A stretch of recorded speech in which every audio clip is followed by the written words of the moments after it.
What's up, people? Welcome to my channel. This is my first time reaction, and I'll be reacting on geography of Sweden. Guys, you all know that I am an African trying to learn Sweden culture, Sweden lifestyle, and everything about it. So guys, without any further ado, let's dive right into the video of today. So guys, let's check this out. Let's check what's up. Sweden. I don't have to give much of an introduction. I'm sure you've all heard of this one. We've scaled the treacherous Danish peaks of Møllehøj, stomached the ammonia-flavored Icelandic Hákarl, and our wallets were viciously attacked by Norwegian prices of anything. But now it's time. Welcome to the final boss of Scandinavia, Sweden. Whew, it's hot. I'm all hot and Swede-yeti right now. You know the drill. Oh yeah, okay. Kick it. Oh yeah, Noah's back, by the way. Here we are. Yep.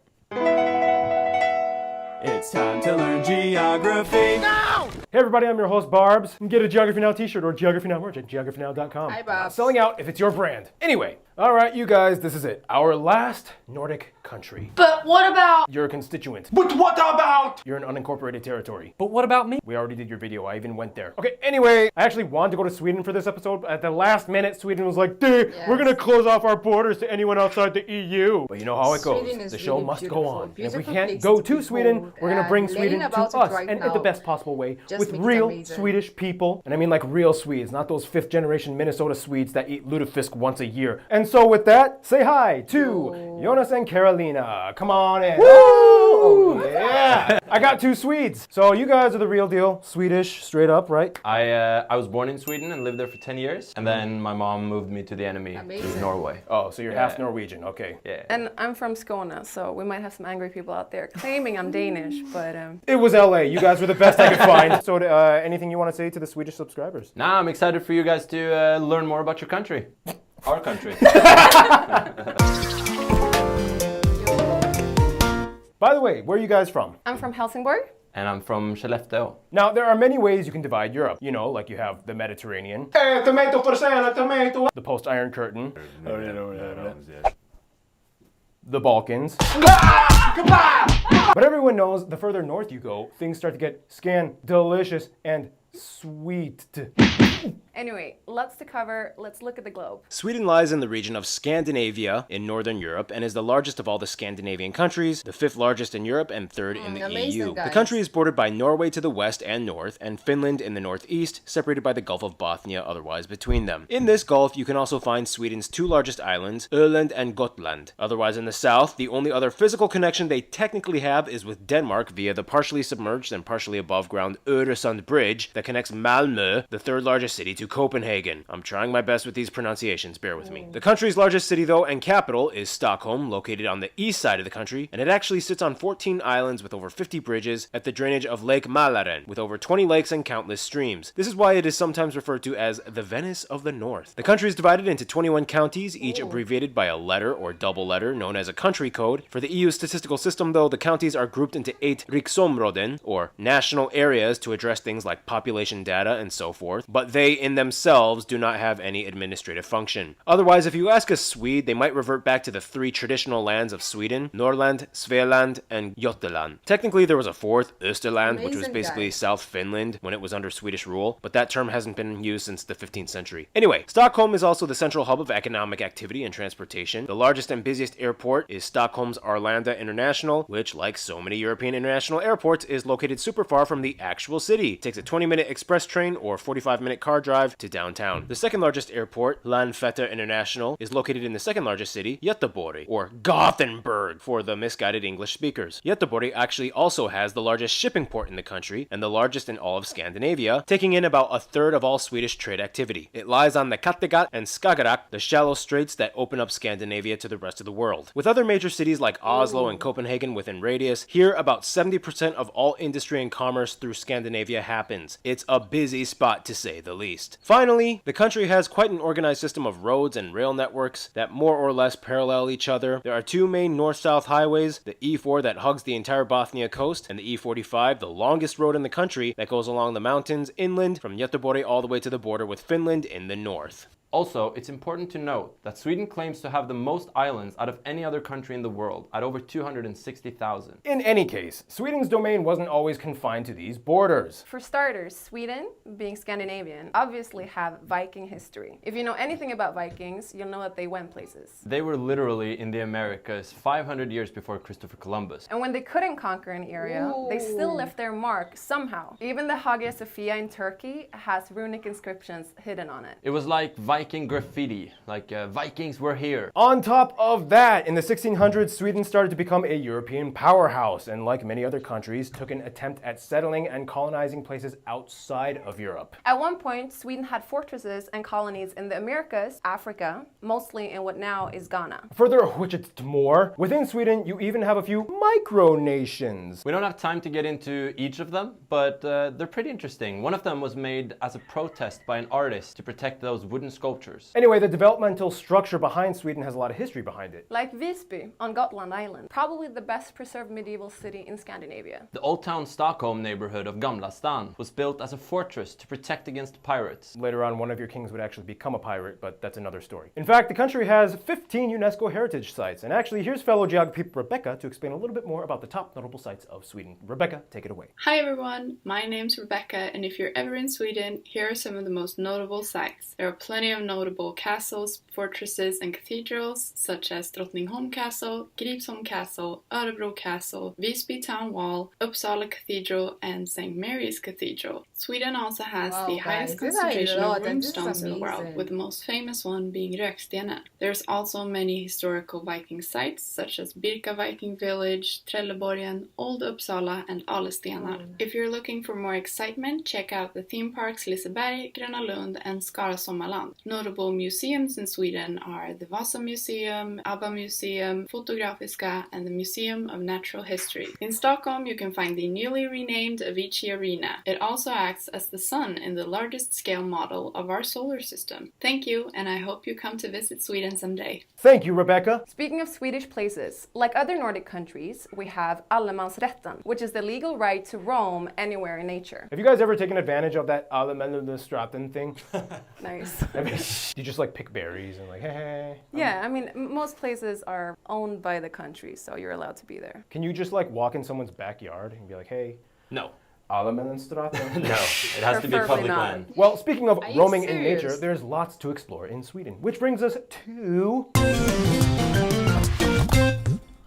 Now, in the Nordics, each country kind of has their own trademark physical trait. You know, Norway has the mountains and fjords. Denmark has the flat grassy farms, Finland is the land of lakes. and Iceland is basically just one big volcano. And then you get to Sweden, and it's like a little bit of everything. Yes, These there's are even a Nordic small sand countries. volcano These are in Nordic countries. Simrishamn. Sweden lies on the Scandinavian peninsula of northern Europe, shared with Norway, on the east side of the Scandinavian mountain chain that separates them. Here you can also find the tallest peak, Kebnekaise, in the far north. This means that Sweden gets most of its river runoff from the mountains that mostly flow down into the Gulf of Bothnia, and the longest river shared with Finland being the Torne or Tornio River. The longest river fully within Sweden, though, being the Dalälven River. Amongst these rivers is an abundance of lakes and ponds, peppering the flatter hilly valleys below, the largest of these lakes being Värnen and Vättern in the south. The reason Sweden has so many of these pockety lake zones and eroded rivets is because they sit on a post-glacial rebound zone. Basically, during the Ice Age, all this land was crushed by heavy ice. But after the ice melt, like a sponge, Sweden started to slowly spring back up again. This means every year Sweden recovers on average about 4 millimeters of land from the sea. In some places, even more. This is why you might see extended piers from old homes that once used to be situated on the shore. The country has 4 general climate zones: the oceanic zone in the south by the Baltic Sea. This is also where most of the agriculture is situated. The continental zone is in the middle part of the country. And finally, the subarctic in the north just above that. These areas have the highest forest concentration in the country. Also, the peaks of the mountains are classified as tundra. The top 15% of Sweden lies just north of the Arctic Circle, where the coldest temperatures and highest snowfall happens. Otherwise, in the south, they might not even get any snow at all in the winter. Just cold, depressing rain. Numbers fluctuate depending on which source you study, but somewhere around or above 60% of the country is forested, making it the second most forested country in Europe after Finland. It's also important to note that Sweden has aprilväder, or April weather, in which, It's pretty crazy. Yeah. Pretty much anything can happen. Yeah. Yeah. Well, the sun is finally out after 6 months of darkness. So clothes come off. We sit in the sun. Oh, whenever you see a sweet tooth, expect this. Facing the sun, eyes closed. And then all of a sudden a storm hits or snow comes or... Out of nowhere. Yeah. I don't know where. The interesting thing, though, is that Sweden in the past was kind of not much like what they are today. In fact, at the beginning of the 20th century, much of Scandinavia was struggling with widespread poverty. However, much like Germany's Wirtschaftswunder, they had the rekordåren, in which Sweden's economy bursted with now industries and innovation. And today you have the largest economy and most powerful nation in Northern Europe. To explain a little bit more on the way Sweden takes what it has and flourishes, here's Noah. He's back! Well, here we are. Once again, let's get to it. Despite having lush green lands, only about 7% of the country is arable. Therefore, agriculture isn't exactly their main focus. Today, much of Sweden's open market economy is heavily based on exports, especially in the timber and mining sectors. The largest mine in Kiruna is actually so large they are currently in the process of moving the town and residents to make more mines. This is how Sweden in the 21st century became the world's 6th largest iron ore exporter and 3rd largest stainless steel exporter. And of course, lumber. The Swedes love trees so much that a long time ago during famine times, they would put crushed tree bark into their rye bread, which was actually good because the bark had lots of minerals and fiber. Go figure. The lumber industry plays a huge role in their world-renowned furniture commerce. We've all heard of IKEA having over 450 stores in about 60 countries. IKEA. They actually studied that in design school. Is that true, Noah? That is true. Not that I do it, but here we are. You might be familiar with other Swedish Guys, companies this is like really Electrolux, amazing. Ericsson, H&M, Saab, Scania, Spotify, and of course the largest domestic company and only one on the Fortune 500 list, Volvo. Great cars, I might say. And that is that. Until we meet again. Thank you, Noah. Now, going off of business talk, domestically, Sweden does have a pretty complex system when it comes to taxes that plays into their fiscal structure. As of 2021, their individual tax rates range from about 32% to 52% based on income bracket margins. And that's not even including other factors like corporate value added taxes, which can be up to 25%. When you add them, you get the second highest total tax revenue behind Denmark as a share of its country's income. Yeah, that's, you guys kind of have high taxes. Well, we also have healthcare. And good schools. And good And roads. we get free food, roads to the school. Roads! In any case, another interesting thing about Sweden is its wildlife. And with that, here's Gary Harlow to explain. Guess who's back? As a Nordic country, Sweden is obviously a place full of cold climate animals. In fact, they have the 3rd highest number of their national animal, the moose, or the Eurasian elk, after Russia and Canada. There's so many moose. One thing I know about the Nordic countries, which implies Sweden, Norway, Denmark, yeah, these countries, right, they have good farmland. Like, their land soil is really amazing. And at first, when the other guy was explaining, he was talking about how Sweden don't really focus on agriculture. I was like, but your soil are so good that we all know these Nordic countries actually are into farming and agriculture. So now, okay, guys, and now they're talking about the into animal stuff like that. So, anyways, I'm really learning about this, and these are really amazing and an eye opener for me. I'm a lover of Sweden and Swedish people. So, guys, yeah, let's get back to That they where we actually are have to from. hunt around 100,000 every year to maintain population control. Killing your national animal because there's too many. Go Sweden! There are 30 national parks and nature prediction zones, and the most famous being in the North Lapland areas where reindeer, muskox, grey owls and brown bears can be spotted roaming freely. Fun fact, reindeer have climate adapted feet in the summer. Their spongy foot pads are more exposed, which help with traction. But in winter, the pads shrink and the hoof is exposed, which helps cut into the ice when moving. Finally, Sweden is one of the few places in the world with a real taxidermised whale. The mouth used to be open for visitors to walk into, but it was closed off to the public because a couple was caught having sex in it. Speaking of making babies, I made one myself. Here's a photo of my daughter. She's beautiful. Thank you, Gary. Yeah, I remember the first meal I had in Sweden was reindeer meatballs. You guys love your reindeer. What's your favorite Wow. dishes in Sweden? Probably is reindeer Reindeer meatballs. meatballs. Yeah. I would say salmon. Grilled in the summer, oven baked in the winter. Oh yeah, and you guys know fika, right? Yeah, fika. It's funny because coffee was actually banned from Sweden like 5 times in the 1700s, but that's another story. To explain a little bit more about fika and the food, here's Johan and Rikard. All right, guys, well, this is fika, and to explain, here is Johan. So in Sweden, fika is a huge tradition. It's something you do daily. It's a part of a workday break where you kind of like gather, you sit down, and you have coffee. Historically, it's been that 7 types of cookies minimum, plus cinnamon rolls and cardamom rolls, and then pastries such as princess cakes and other things. Every day, but not necessarily this many sorts. I wanted to give you a cross section of what it could be. So, and then the most famous on the bottom would be the princess cake. So if I'm gonna try some, I have to have some marzipan. So many layers. That sounds so yummy. Wow. Hello there, my name is Rick and I'm here to talk about some of the foods. We have kroppkakor or palt, depending on if you are from the north or south. Sill, or as you will call it, herring. We have reindeer, pea soup, cauliflower soup, surströmming or sour herring, but eat at your own risk. All of these foods can be eaten at the traditional smörgåsbord or smörgåsbord, basically a Swedish buffet. We also have Kalles or Charles caviar. It's a Swedish style of smoked cod roe, not that super expensive. And of course we have knäckebröd! And the traditional national dish of Sweden, Swedish tacos. Over to some drinks from Sweden. We have akvavit or flavored caraway liquor, julmust on Christmas, and påskmust on Easter. Glögg, we have glögg. And of course my personal favorite, punch. It's made by the mixing of spirits like arak brandy or rum with arak tea with some sugar and water. Very sweet, very strong, and very Amazing. nice. Thank you, Johan and Rikard. Oh yeah, you guys also have something about like the alcohol in Sweden. Can you guys explain? What is that?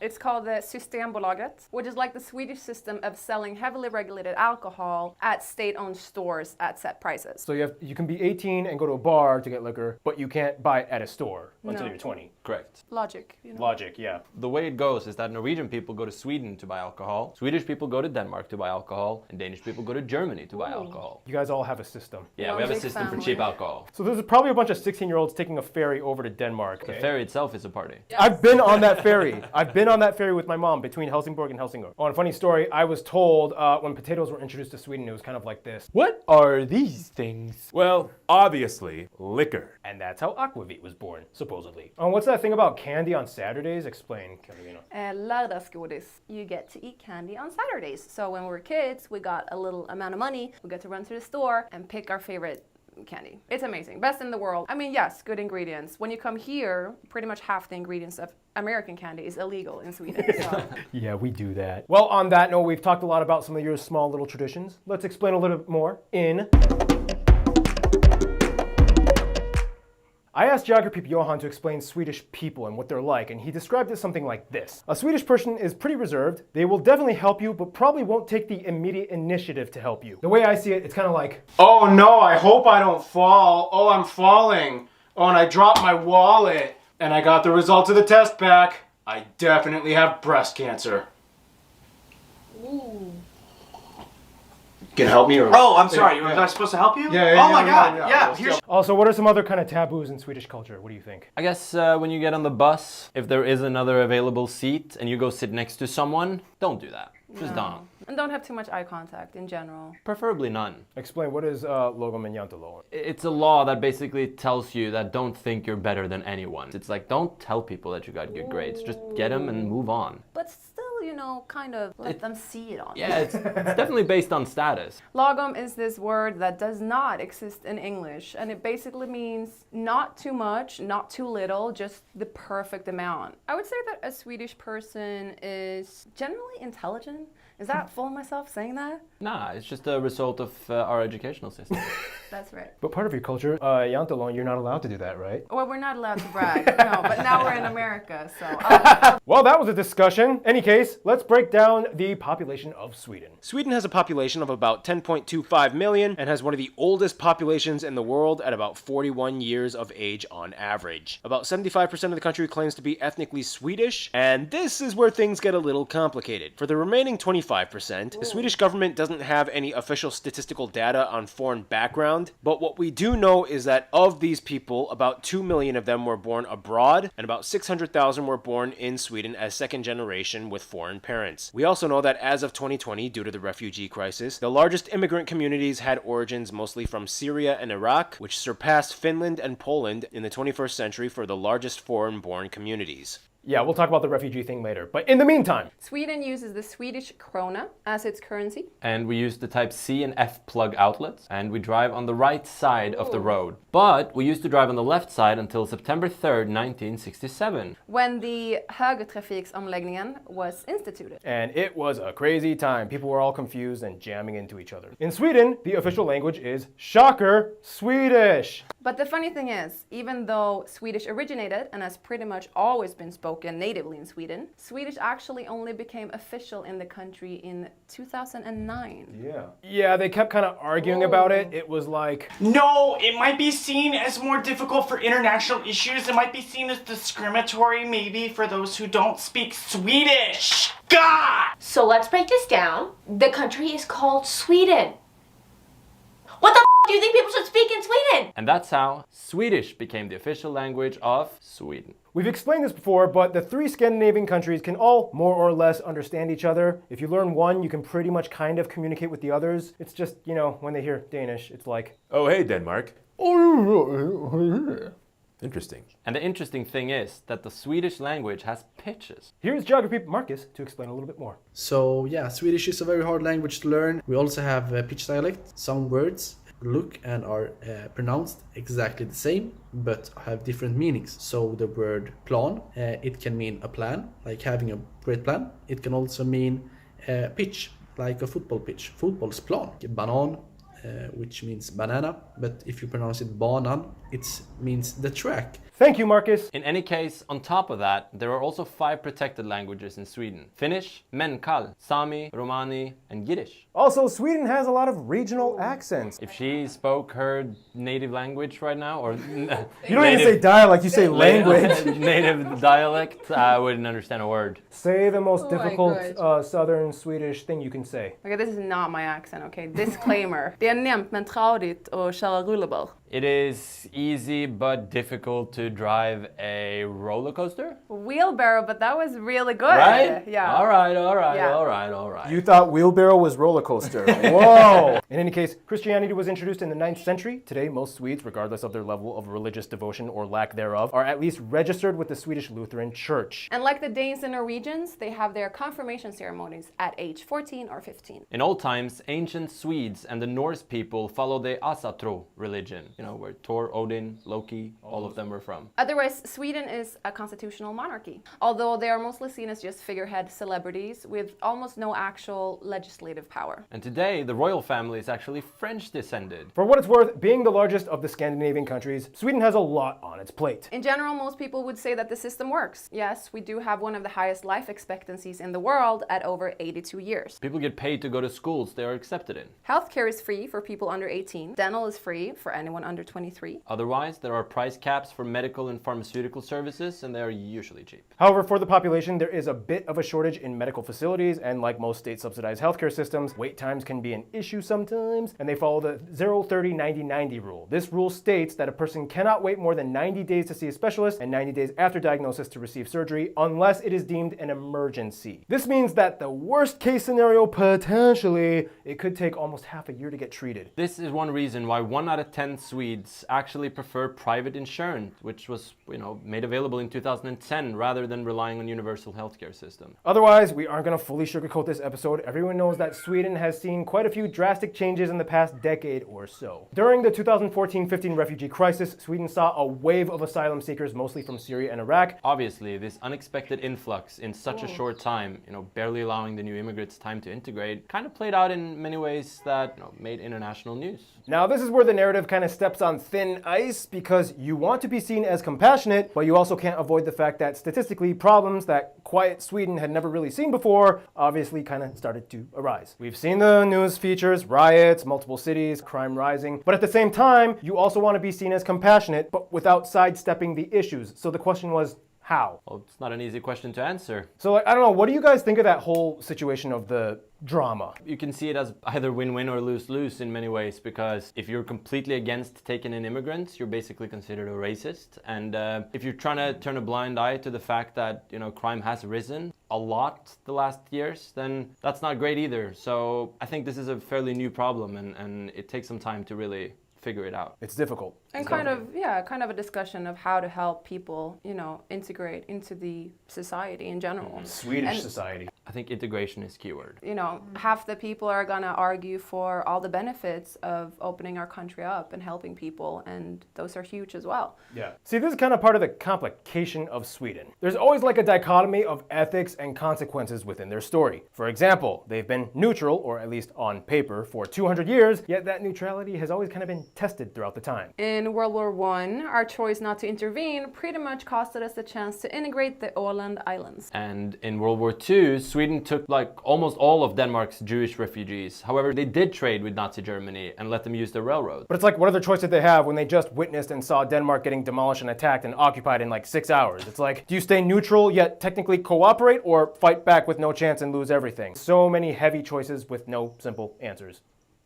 Well, that was fantastic and uplifting. In any case, we must move on. One thing Sweden definitely does actually feel uplifted by would be their heavy involvement in sports. And with that, Art usually fills in for the sports part, but again, he's still on vacation with his family, so I don't know. Noah, why don't you fill in? All right, Noah, you got to be Art this time. He's gone, so you know. No, you missed the do, and you go too. Oh yeah, I forgot. Sorry, but sports in Sweden. Fun fact, they actually won a half medal at the 1900 Olympics, technically. They teamed up with Denmark in the tug-of-war event. Yes, there actually used to be a tug-of-war event in the Olympics, which does sound pretty cool. Why would you get rid of that? I go to the Olympics to do tug-of-war. That'd be pretty awesome. You could just be your own team, Noah.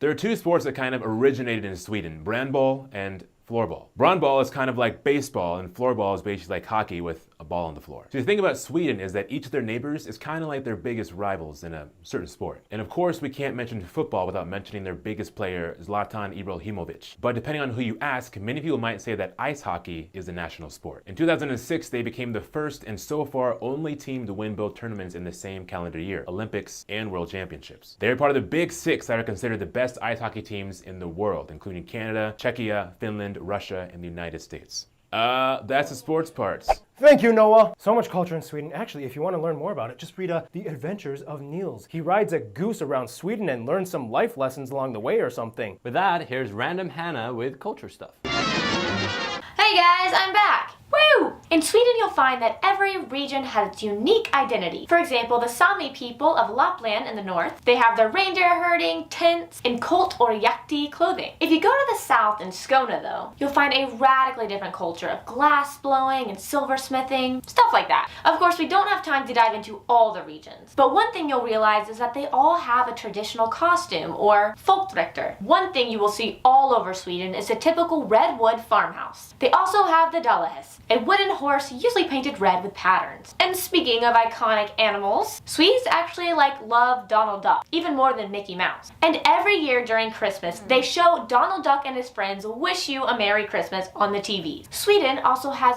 many notable individuals in the arts and literature department. And probably the most critically well known is Anders Zorn, who is commissioned to paint numerous high-profile figures. Swedes are known for their crime, fiction, drama, and literature. They love the complex, moody scenarios. Many people attribute this guy, I'm not even going to try and say his name, as the founder of modern Scandinavian crime fiction. But the #1 best-selling Swedish author of all time is actually Astrid Lindgren. You've probably heard of her Pippi Longstocking series. And speaking of consumable media, if you want to learn about culture, history, and geography through film, check out Filmography Now, where we talk about people like Ingmar Bergman, who is a huge influential person in the film industry, and he was from Sweden. Finally, Sweden is known for having a ton of inventions and discoveries, such as nicotine gum, the pacemaker, the 3-point seatbelt, GPS, the ultrasound, dynamite, and the Celsius temperature scale. And 4 elements on the periodic table were named after the town Ytterby. I give up, guys. Too many strange vowels and sounds. And one thing you should give up on is Keith and his music segment. Take it away, Keith.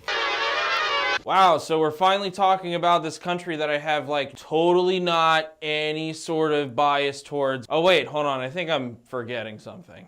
I hope everybody recognizes my favorite Swedish band right here. Let's talk about Sweden, shall we? Technically, Sweden doesn't have a national anthem. So they have this one song, it's called Du Gamla Du Fria. I guess it's the de facto anthem, but not the official one. There's tons of really great Swedish folk songs accompanied by the Swedish nickel harp. Kind of looks like a keyboard mixed with like a violin. Who likes Strandberg guitars? I do. Just so many great guitar players. Per Nelson, greatest guitar player I think out of Sweden. There's also Yngwie Malmsteen, Ola Ögland, Michael Ackerfeldt. I don't understand why Scandinavia has produced some of the world's greatest guitar players. Anyways, Sweden has also a very pop-centric side. Who doesn't know ABBA? I Want to Be a Dancing Queen. ABBA won in 1974 for the Eurovision contest. Also, now ABBA's actually going to be making a new album after doing 40 years of basically nothing. Since then, Sweden has been kind of the pioneers of like electro pop and dance music. More well-known artists might be like Avicii, the Carnigans, Swedish House Mafia, Roxette. Funny thing is a lot of American pop songs were written by Swedes. Max Martin has hundreds of songs. Before I go, some of the bands that I really do enjoy are Opeth, Meshuggah, Pain of Salvation, Sabaton, there's Beardfish. I wish I could name them all. Anyways, you guys have a great one. Love y'all. Thank you, Keith. Any music suggestions for Swedish music? Robin, she's a great musician. Benjamin Ingrosso is killing it. Well, speaking of which, Carolina is a musician and an artist, and you can follow her Spotify at this link right here. No. I will promote it. I will promote your Spotify. Don't be all Logum or Yantalo and whatever that is on me. You got to promote yourself. This is America. So far released 3 Swedish songs, 1 English one. You want to promote anything? You have a website? Anything? No. You were in a Norwegian movie and it got an Emmy Award. Yes. Yeah. Yay. Yeah, your music has touched the world in so many ways. And another way Sweden has made its name across the world is by interacting with it. So let's move on to the friend zone. Now, Sweden has an interesting way of dealing with the rest of the world. They kind of have a hands-off unless really necessary approach to international conflict. For one, their security doctrine states that they have a non-partisan stance in regards to military alliances. However, it permits cooperation with threats against peace security with their military. Yes, Sweden has a military. Nonetheless, they joined the EU in 1995, which some criticized as being against neutrality, but Sweden decided to see it as an extension of economic activity that had already been going on with the EU, and they also hold the right to not participate in EU defense. Today, they have 79 embassies abroad on all inhabited continents. In Asia, Iraq actually has had relations way before conflict years, dating back to the 30s, when members of the royal family visited Baghdad to see King Ghazi of Iraq. In the 80s, Swedish companies opened up in Iraq, trade was developing well for a while, and after conflict years, many Iraqis chose Sweden as their destination as refugees. The USA and Canada have always been close, as the US has the largest Swedish diaspora community at over 4 million people, most heavily concentrated in Minnesota. Canada having just about 500,000 with a huge community in Manitoba. Between 1820 to 1930, about 1.3 million Swedes immigrated to the Americas, which was at that time about 1/3 of the entire country. And today, these nations not only had a close historical bond, but in almost every diplomatic measure aside from military conflict, they've cooperated. Bringing it closer to home, Sweden is actually one of the top donors of Moldova in regards to aid and development. They set a strategy of cooperation in 2007, which gives 11 million euros dedicated to good governance, economy, and rural development. Now we go even closer to the inner circle, the Nordics. Every single one of these 5 nations and their territories has an opinion about Sweden, and the gossip is heavy. Finland is, of course, really close, as for about 600 years they were actually a part of Sweden. And today, Finns are one of the largest non-Swedish communities with a protected language in pockets throughout the country. For Iceland, it's like, we're cool with them, nothing against them. They talk like our ancient Norse ancestors, but otherwise, they're totally our distant cousins. nations. Then we get to the last two, Denmark and Norway. Now here's the thing, each one kind of has a small historical gripe with Sweden. Denmark, as you know, has had more wars with Sweden than any two nations on Earth, constantly fighting over influence for Northern Europe. Norway was kind of pissed that Sweden's neutrality prevented them from intervening in war times when they thought the Swedish were like really close and Norway was even part of Sweden. This was especially evident in World War II. It was like the moment of tension. Nonetheless, at the end of the day, you cannot separate the Scandinavian trio. They just get each other too well. They share too much, they have the same general Scandinavian minds, they have that Viking blood, they are truly people of the North. After the insults have been hurled, they will probably say, okay, yeah, we love each other. Denmark and Sweden, though, will probably first hug Norway before hugging each other, but otherwise, yeah, inseparable trio. All right, and in conclusion, you are the Swedes. I'm going to step out, hold the flag in the background while you speak freely from the heart. I want to say in conclusion, Sweden is a beautiful country with beautiful nature, beautiful architecture, if we haven't mentioned that just yet. Yeah, and like we mentioned, if you meet a Swedish person, he or she might be a little I'm not sure about you, but lead on with a smile and some love, and you'll get the exact same back, I promise you. I like that. That was good. All right, well, thank you guys so much for being in this episode. Thank you. And stay tuned. Switzerland is coming up next. Amazing.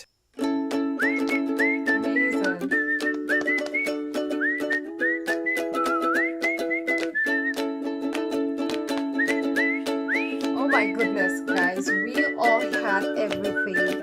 I really learned a lot from this. This is an amazing geography, well explained, and yeah, the Nordic trio, the Scandalicious trios. Sweden is a really an amazing place, and I would definitely love to visit Sweden someday. And yeah, I really love the way they actually analyzed everything.